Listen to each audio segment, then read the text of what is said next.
After the release of Chapter 4, Poppy Playtime fans were eager to play the next chapter of the series, but after playing it, the fandom has seemed to come to a consensus that it was kind of underwhelming. But why do people think that? I think I've got the main reasons why. Oh, and there's spoilers by the way. So firstly, after playing this chapter, a lot of people have been left feeling like it was sort of rushed, maybe? And it would make sense as to why they think that, because this chapter only spent 1 year in development compared to chapter 3's 2 years in development, and this was also suspicious because this chapter was promised to be the biggest and darkest chapter yet, so it was a little surprising to see that they've spent less time on this than the previous chapters. Another thing is, with this little development time, it feels like they've tried to cram way too much into this chapter for their own good. Probably for marketing purposes. There's so much stuff in this chapter that barely gets used that it kind of just feels unfinished. For example, the many characters in this chapter. So let's take a look at them individually. But firstly, for the characters who are so underwhelming that they don't even deserve their own chapter in this video, Pianosaurus and the Nightmare Critters. As for Pianosaurus, we all know that he got more screen time in the trailers than in the actual game. And the other biggest offenders are the Nightmare Critters, who are entirely useless throughout the entire chapter. As in, if they were replaced with regular smiling critters, it wouldn't have changed a thing. And the only difference was that they could hype them up as new characters. And it sounds like I'm saying Mob Entertainment just milked the promotions for this game, but I don't think that's the case, because the important characters of this chapter, like Doey and the Doctor, were revealed in the last couple of trailers.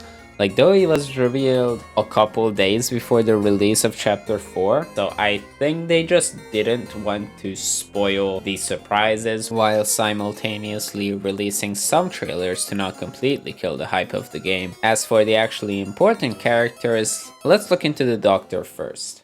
I hate the Doctor! How are you gonna be like one of the most important human characters in the franchise and then appear in the game, but actually not even appear in the game because the sickest body design they made for a trailer wasn't even in the game, and then talk all this smack to the player for them to just go up to you and press the off button and you're done? How?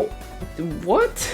He was just a narrator for like half the chapter, and then had an underwhelming boss fight, which was easy as hell, by the way. Those robots were really bad and they didn't even insta-kill you when they hit you. It was just way too easy, making the fight ultimately really boring and with like no payoff whatsoever. His only purpose was to be an obstacle to get the Omnichip from. And while we're here, Yarnaby. The only reason he wasn't this underwhelming is because he had no expectations to live up to. But surprise, running around to find some buttons and then hiding in a crack in a wall once Yarnaby spots you does not make for a very interesting gameplay section. But ultimately, I can't stay mad at this face for too long. Look at this cutie patootie. Oh crap, he's on fire, someone put him out! Yeah, this death did not really make a lot of sense, you know, that he just caught on fire from nothing. But the original concept for Yarnaby was that he would actually catch on fire from the player's flare hand. So I think that would have been a really cool gameplay mechanic, but that never made it into the final game. Okay, while I was editing this, Mob Entertainment released a patch for the game, which makes Yarnaby's death way cooler, with slow-mo and everything, and even a fucking lava pit that Yarnaby now drowns in. And there's also a bunch of other patch notes which I'm too lazy to read, but I'm pretty sure that's the most important part. Okay, now where were we? And speaking of the hand mechanics, I have some beef with those too, but I will get to those later. Now for a character that I think was done really well is Doey the Doughman, which is good because he's probably the most important character of this chapter. The whole concept that there's 3 souls in one toy and that he could have escaped but he chose to stay back to help the children. It's a really compelling story, especially at the end when he ultimately fails to protect everyone and everyone ends up dead, which then he promptly blames on the player for some reason. I don't know why he does that. I don't know, that's kind of weird. I think they could have made it more clear that it was in fact at least partially the player's fault And another thing is that why was he a twist villain? I feel like he didn't need to be one. Especially now, he could have replaced someone like Ollie as a helpful character, who became a not so helpful character at the end of this chapter, let's just say. And if they did that, they could have had something of a twist not villain, because he was the one on the chapter's title card, so everyone already expected him to be a villain, so it's not a very good twist. And if they had just kept him as a good guy, they would have broken their pattern of putting the main villain of the chapter on the title card, so they could actually do a twist villain in the future. But whatever, that's just an idea. Overall, I'm pretty satisfied with Doey. I think he was a good character, except for the crash out at the end. That was kind of weird, but whatever, I can look past that. Remember when I was talking about hand mechanics? Yeah, the hand mechanics are so bad in this game. The main mechanic of your GrabPack in this chapter is to do those little hand scanner things to open doors, just like in chapter 1. We did get a new hand in this chapter, which was just the chapter 1 red hand.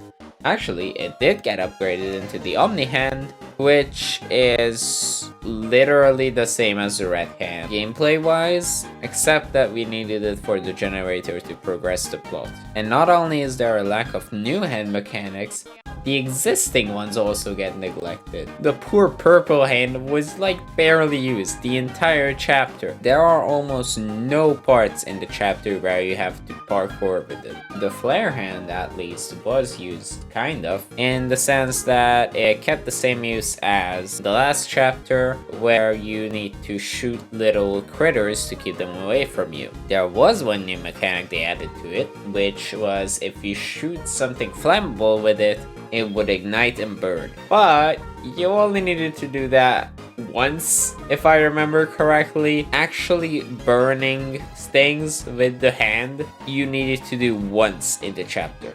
Now, there were these like gas canisters that you need to shoot to freeze Doey with in the final fight, but then why not introduce the mechanic as the hand being able to blow gas canisters up? But that was the only new hand mechanic we got. Actually, in chapter 3, the flares were also useful for lighting up dark areas, but in this chapter we got a permanent flashlight, so now that function is kind of useless. So burning things with the flare was the only upgrade to the main gameplay mechanic of the game, and that is just kinda sad. I was so excited to see what they are going to cook up with the new GrabPack hands, but they literally did not do anything.